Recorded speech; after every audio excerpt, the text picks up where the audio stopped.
Meu nome é Eduardo Nogueira. Sou biólogo e trabalhei por quase 3 anos em expedições de monitoramento ambiental dentro da Floresta Nacional do Jamanchim, no Pará. No ano de 2019, vivi uma experiência sobrenatural, o que me fez repensar muitos aspectos da minha vida. Para quem não conhece, a Floresta Nacional do Jamanchim é uma das áreas mais isoladas e selvagens da Amazônia. Criada a comunidade de conservação no ano de 2006, ela cobre mais de 1,3 milhão de hectares de mata densa. Lá possui rios traiçoeiros e uma biodiversidade exuberante.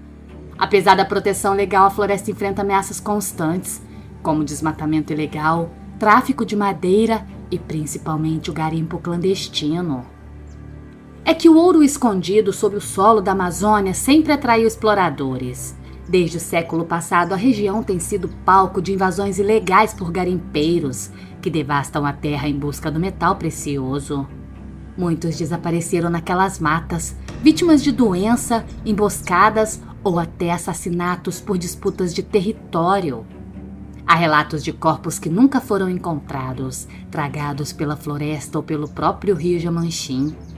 O calor daquele lugar é inexplicável. Os perigos naturais são constantes. Jacarés espreitam nos igarapés, onças rondam na escuridão, insetos podem transmitir doenças fatais. No entanto, para os povos indígenas dali, os perigos vão além do mundo natural. Dizem que aqueles que perdem a vida naquela floresta continuam vagando por ela, repetindo os atos que os condenaram. Algumas tribos contam sobre espíritos de garimpeiros que foram amaldiçoados e condenados a escavar ouro por toda a eternidade, sem jamais encontrar ouro algum. Eu não acreditava naquelas histórias, até ver algo inacreditável. Naquele ano, minha equipe foi enviada para estudar a população de felinos no rio Jamanchim. O trabalho envolvia a instalação de armadilhas fotográficas e análise de pegadas e fezes das onças. Além de mim, a exposição contava com um mateiro que chamava-se Zeca, um estagiário de engenharia ambiental chamado Rodrigo e um indígena chamado Aritana. Ele era um guia, conhecia tudo na região. As primeiras noites foram tranquilas, estávamos perto de tribos. Na terceira noite já havíamos aprofundado a mata. Acampamos perto de um igarapé. O dia havia sido muito quente, estávamos exaustos. A umidade da mata fazia o ar parecer mais pesado do que ele realmente era. Enquanto montávamos as barracas, percebi que Aritana estava inquieto. Depois de jantarmos já próximos da fogueira, o silêncio da floresta foi interrompido por um barulho estranho. Ele vinha de longe. Era um som tipo metálico, como um ferro batendo contra pedra. O ruído era algo ritmado e repetitivo, acompanhado por um gemido baixo, como se alguém murmurasse para si mesmo. A floresta, que é sempre cheia de sons noturnos, ficou de repente num silêncio absoluto. O ar de repente começou a ficar frio. Olhei ao redor da mata e ao longe eu pude vê-lo. Entre as árvores, sob a luz pálida da lua, havia uma figura esguia curvada sobre o solo. As roupas pareciam estar em farrapos, cobertas de lama. O corpo parecia muito magro, como se a pele estivesse colada aos seus ossos. O mais perturbador era que segurava em suas mãos. Era uma picareta velha e enferrujada. Perguntei-me naquele instante se não seria um garimpeiro, mas por que ele estaria ali sozinho? Ele cavava com pressa, golpeando o solo como se estivesse em transe. O som da picareta ecoava por toda a floresta.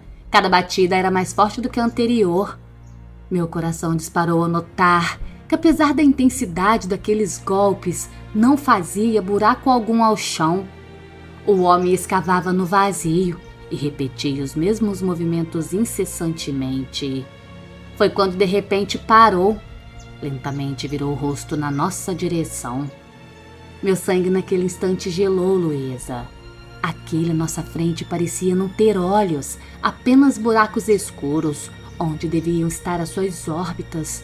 A boca dele estava entreaberta e soltava apenas um murmúrio, algo ininteligível, como se estivesse amaldiçoando o solo.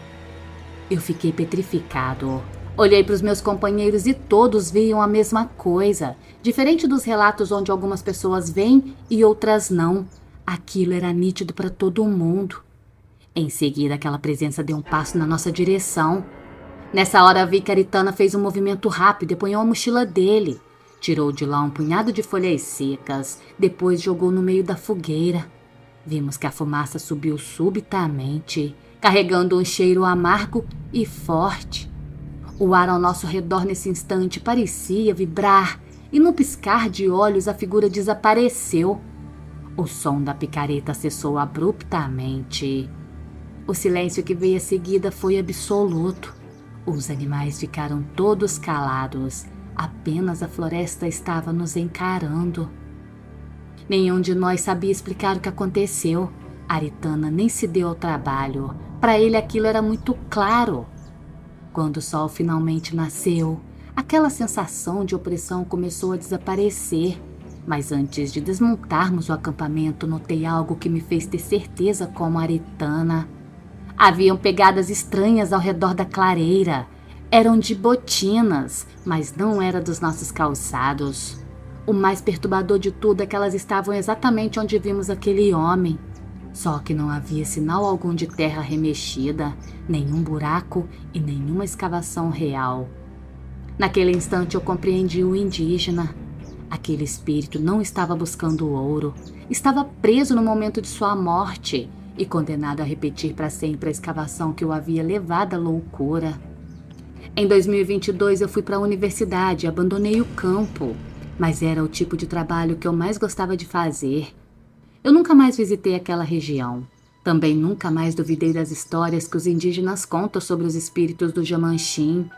Há coisas que não podem ser explicadas e há lugares onde os mortos ainda caminham. Vocês já ouviram falar sobre a lenda do garimpeiro do além? Essa é uma das histórias mais temidas pelos garimpeiros e aventureiros do interior do Mato Grosso. Segundo os relatos, esse espírito assombra antigas minas de ouro e esmeraldas para proteger um tesouro escondido que ninguém jamais conseguiu encontrar. Dizem que há muitos anos atrás, um garimpeiro solitário encontrou uma grande jazida de ouro numa região remota da Serra do Cachimbo, entre os atuais estados do Mato Grosso e Pará. Com medo de ser roubado, ele escondeu sua descoberta e continuou a explorar a mina sozinho. Segundo os moradores locais, o garimpeiro se tornou obsessivo pelo ouro, deixando de se alimentar e de dormir. Trabalhava dia e noite escavando cada vez mais fundo, sem compartilhar sua descoberta com mais ninguém. Alguns diziam que ele havia feito até mesmo um pacto com entidades sobrenaturais, oferecendo a alma dele em troca de uma riqueza infinita. Após meses sem ser visto, outros garimpeiros resolveram procurar pelo homem. Quando chegaram à cabana dele, encontraram apenas os seus pertences. Esses estavam intactos, mas não havia nenhum sinal do homem. Sua picareta ainda estava cravada na terra da mina, e marcas de suas pegadas desapareciam misteriosamente dentro de um túnel escuro. Desde então, os garimpeiros que se aventuraram naquela área relatam fenômenos estranhos. Falam de vozes que ecoavam pelos túneis, ferramentas que se moviam sozinhas durante a noite ou que desapareciam. Alguns garimpeiros afirmam até ter visto a silhueta de um homem alto e magro, que vestia trapos e tinha os olhos brilhantes feito brasa. Quem tenta levar ouro ou pedras preciosas da mina sofre acidentes inexplicáveis ou desaparece misteriosamente. Há um antigo ditado entre os garimpeiros locais que diz que o ouro dali amaldiçoado nunca traz fortuna, apenas desgraça. Os mais supersticiosos acreditam que o espírito do garimpeiro está ali para proteger a mina até os dias de hoje, impedindo que alguém encontre aquele tesouro. Dizem que aqueles que conseguem extrair ouro ou esmeraldas de lá passam a ter terríveis pesadelos e começam a sentir uma presença os perseguindo. Algumas versões dessa lenda afirmam que em noites de lua pode-se ouvir um barulho metálico, como se alguém estivesse cavando debaixo da terra. Outros garantem que quem encontrar o tal ouro da mina nunca mais será visto entre os vivos. Essa é uma das lendas mais temidas no interior do Mato Grosso, principalmente entre os garimpeiros e exploradores das minas antigas. Muitos evitam entrar nessas áreas. Aqueles mais corajosos costumam pedir licença com ritual ao espírito do garimpeiro antes de trabalharem. Afinal, será que essa história é apenas um conto de assombração, uma lenda urbana, coisas para afastar os curiosos? Ou há realmente algo sobrenatural protegendo aquelas riquezas? Você teria coragem de explorar aquelas minas? Eu não teria. Vou contar para vocês então o relato do seu Raimundo, um ex-garimpeiro. Hoje ele está com 74 anos. É um dos poucos que ainda estão vivos para contar o que aconteceu naquela mina amaldiçoada. Durante décadas ele guardou a sua história, mas numa noite de fogueira e cachaça resolveu contar o que viveu para um grupo de jovens curiosos. Foi um desses jovens que me mandou essa lenda. Era o ano de 1983. Eu e mais 3 companheiros estávamos garimpando naquela mina velha que todo mundo falava que era amaldiçoada. Mas a gente era teimoso e naquela época o ouro falava mais alto que qualquer medo que tínhamos. O garimpo não estava fácil. Quando soubemos que um velho garimpeiro tinha desaparecido deixando uma mina rica, nós não pensamos 2 vezes. Chegamos na boca do túnel numa noite escura. O lugar era apertado e abafado, como se o próprio ar quisesse expulsar a gente dali. No fundo da mina encontramos veios de ouro, brilhando na luz das lamparinas. Era ouro puro, um achado que poderia nos deixar ricos. Mas assim que começamos a cavar, algumas coisas começaram a acontecer. Primeiro um de nós ouviu um som como se alguém estivesse batendo com uma picareta lá no fundo. Olhamos e não tinha ninguém além de nós. Um dos meus amigos, que se chamava Zé Preto, resolveu gritar brincando: "Ô de casa!" Só que a resposta veio do meio das sombras: "Saiam daqui."